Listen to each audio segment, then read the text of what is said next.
Ada sebuah kisah tentang seorang bintang film dewasa yang menikahi miliarder tua berusia 77 tahun. Gilanya, baru saja pernikahan mereka berjalan dalam hitungan bulan, sang bintang tega mengeksekusi suaminya sendiri demi dapat menguasai semua hartanya. Jadi, begini kisahnya. Saki Sudo adalah seorang wanita berusia 28 tahun yang lahir di Sapporo, Hokkaido, Jepang pada Februari tahun 1990. Tidak diketahui latar belakang keluarga ataupun masa kecil gadis itu, tetapi masa sekolahnya bisa dikatakan cukup pahit. Saat itu, ia mengalami perundungan yang cukup parah sebelum akhirnya bangkit menjadi gadis cantik yang populer. Lalu, di tahun 2016, yakni setelah lulus dari sekolahnya, Saki Sudo pun pindah dari Sapporo ke Tokyo untuk memulai kehidupan baru di sana. Namun tinggal di ibu kota bukanlah hal yang mudah. Tanpa keahlian khusus, sulit bertahan hidup di kota yang super sibuk seperti Tokyo. Ya, kalau dibandingkan dengan Indonesia, Tokyo itu seperti Jakarta, di mana semua orang harus bekerja keras untuk menyambung hidup. Karena tekanan itulah, akhirnya pada bulan Desember di tahun yang sama, Saki Sudo mendaftar ke sebuah klub kencan yang mempertemukan wanita muda yang menarik dengan pria kaya.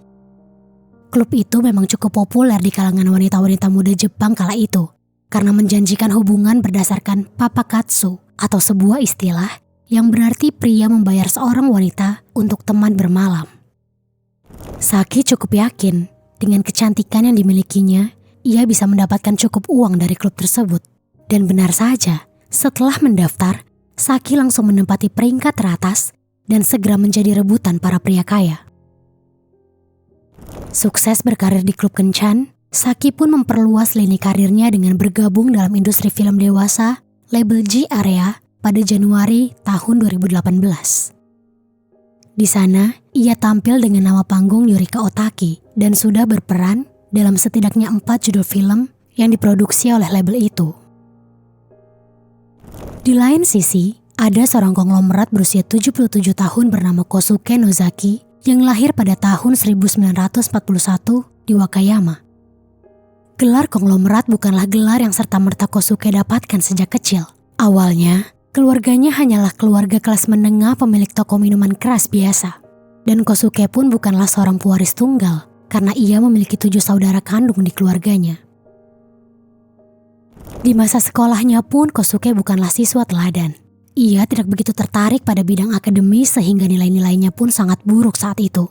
Kemudian, tidak jelas pada usia atau jenjang apa, Kosuke pun memutuskan untuk keluar dari sekolahnya dan mulai bekerja dengan bergabung di bisnis keluarganya yang bertempat di daerah Tanabe, Wakayama.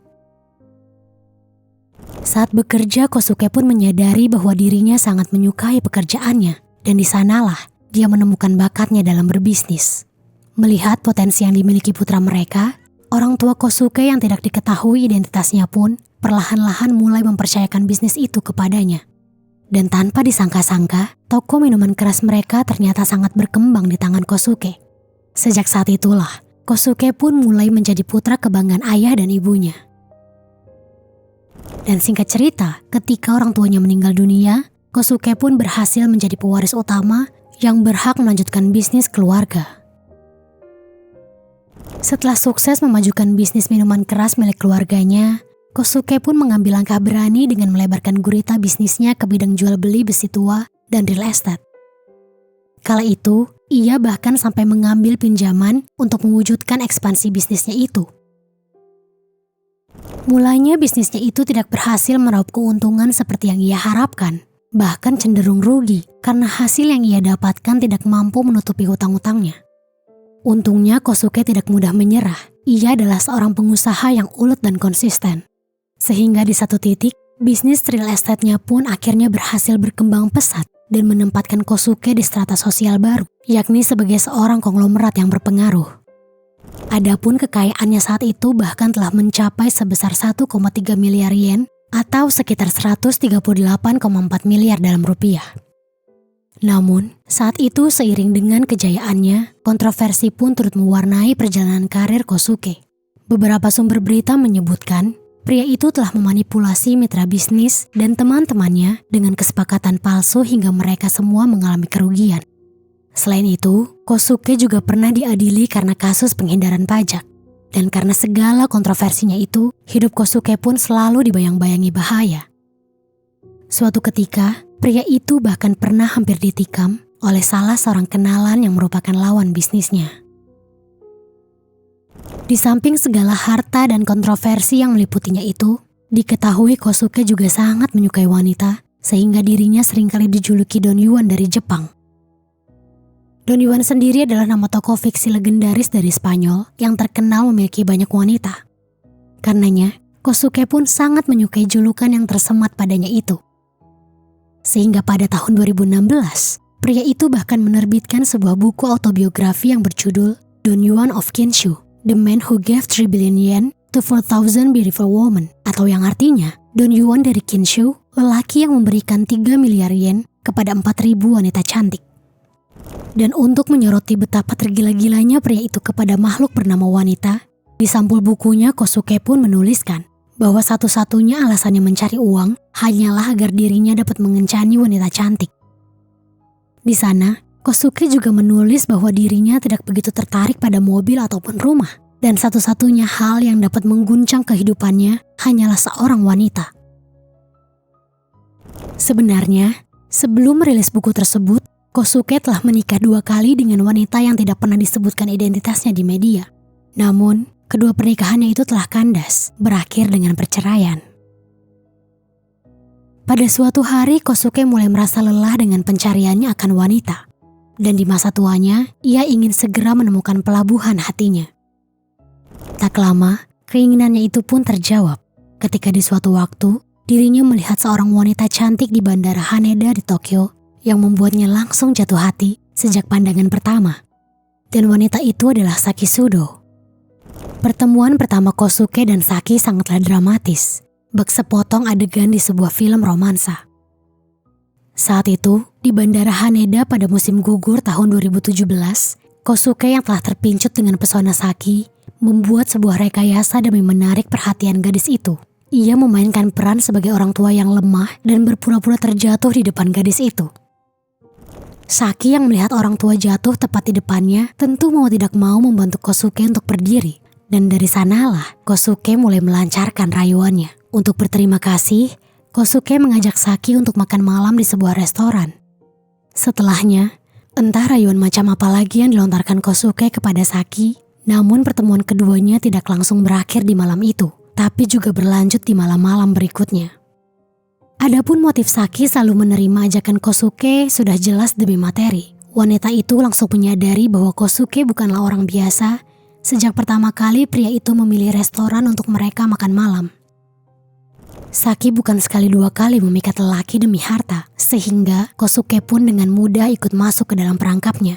Berbulan-bulan keduanya berkencan tanpa status, hingga akhirnya Kosuke pun melamar Saki dan mereka melangsungkan pernikahan pada bulan Februari tahun 2018. Saat itu pernikahan keduanya berlangsung sangat megah dan meriah. Namun, bukan kemegahannya yang menarik perhatian masyarakat Jepang saat itu, melainkan perbedaan umur yang sangat mencolok di antara kedua mempelai. Selain itu, tersiar juga sebuah kontrak pernikahan yang unik di antara Kosuke dan Saki, yang mana dalam kontrak itu disebutkan bahwa selama menjadi istri Kosuke, Saki akan terbebas dari semua tugas rumah tangga, seperti bersih-bersih rumah, memasak, ataupun mencuci pakaian. Bukan hanya itu saja, di perjanjian itu juga tertulis bahwa Saki akan diberikan uang belanja sebesar 1 juta yen atau sekitar 106 juta rupiah setiap bulannya. Dengan segala kesepakatan dan perbedaan usia yang membentang di antara dua sejoli itu, opini masyarakat Jepang pun terbagi menjadi 2, yakni sebagian ada yang iri dengan Saki dan sebagian lagi lebih kepada curiga dan merasa ada yang janggal dengan gadis itu. Ternyata selama pernikahan, Kosuke tidak puas dengan sifat Saki sebagai istri. Gadis itu tidak begitu tertarik mengurus Kosuke sebagai suaminya dan hanya tertarik kepada uangnya saja. Misalnya, ketika akan keluar dari mobil untuk pergi makan di sebuah restoran, Saki tidak pernah membantu Kosuke keluar mobil. Gadis itu langsung jalan terlebih dahulu tanpa memikirkan suaminya yang sudah tua. Di rumah juga demikian, Saki selalu abai terhadap Kosuke dan tidak memperdulikan keberadaan laki-laki itu sebagai suaminya. Karena pengabaian yang diterimanya itu, Kosuke pun berencana akan menceraikan Saki. Entah gadis itu mengetahui rencana Kosuke atau tidak, tetapi dari situlah segala rencana jahat dimulai. 3 bulan setelah pernikahan mereka, yakni pada tanggal 6 Mei 2018, anjing kesayangan Kosuke yang bernama If tiba-tiba jatuh sakit. Padahal sebelumnya, If baik-baik saja. Kosuke yang baru mengetahui kondisi anjing kesayangannya pada tengah malam, tanpa berpikir panjang langsung menggendong If dan membawanya ke dokter hewan. Kosuke bahkan rela berkeliling mencari klinik hewan yang masih buka saat itu demi menyelamatkan If. Namun sayang, Kosuke gagal menyelamatkan anjing manis itu. If meninggal tak lama setelah diperiksa dokter. Kosuke sangat terpukul dengan kepergian If yang mendadak dan misterius. Lelaki itu pun meminta seorang biksu di kuil tempat tinggalnya untuk melakukan upacara penguburan terbaik untuk If. Jasad anjing itu dikuburkan Kosuke di halaman belakang rumahnya saking sayangnya pria itu kepada anjingnya. Kosuke memang tidak memiliki anak sama sekali dari pernikahan-pernikahan yang pernah dijalaninya, sehingga If sudah seperti anaknya sendiri. Bahkan, dalam dokumen ahli warisnya terdapat nama If di sana. Tidak jelas kepergian If adalah hal yang natural atau telah dirancang oleh seseorang, tetapi yang jelas, mengetahui warisan Kosuke harusnya jatuh kepada If, maka dapat disimpulkan bahwa kini orang yang paling diuntungkan jika If meninggal tentu adalah istri baru Kosuke, yakni Saki. Hari demi hari berlalu dan Kosuke masih berkabung dalam duka. Sementara itu, Saki tetap tidak bisa memberikan dukungan mental ataupun emosional kepada Kosuke. Gadis itu sibuk dengan urusan hedonismenya sendiri. Saki masih bisa belanja barang-barang mewah atau pergi ke restoran-restoran mahal. Melihat itu, Kosuke pun semakin mantap untuk menceraikan Saki. Namun Kosuke bukanlah orang yang gegabah. Sehingga sebelum benar-benar mengurus perceraian dengan Saki, Kosuke pun terlebih dahulu menelpon temannya yang bernama Yoshida untuk datang ke rumahnya dan mendiskusikan sesuatu. Saat itu, Kosuke tidak secara langsung mengatakan kepadanya bahwa topik yang ingin dibicarakan olehnya adalah tentang perceraian. Tetapi Yoshida yang telah bertahun-tahun bersahabat dengan Kosuke dapat menebak bahwa kegelisahan Kosuke saat itu adalah karena perkara wanita. Mereka berdua pun akhirnya menentukan sebuah tanggal untuk bertemu, tanpa Yoshida ketahui bahwa malam itu adalah malam terakhir ia dapat berbincang dengan sahabatnya itu.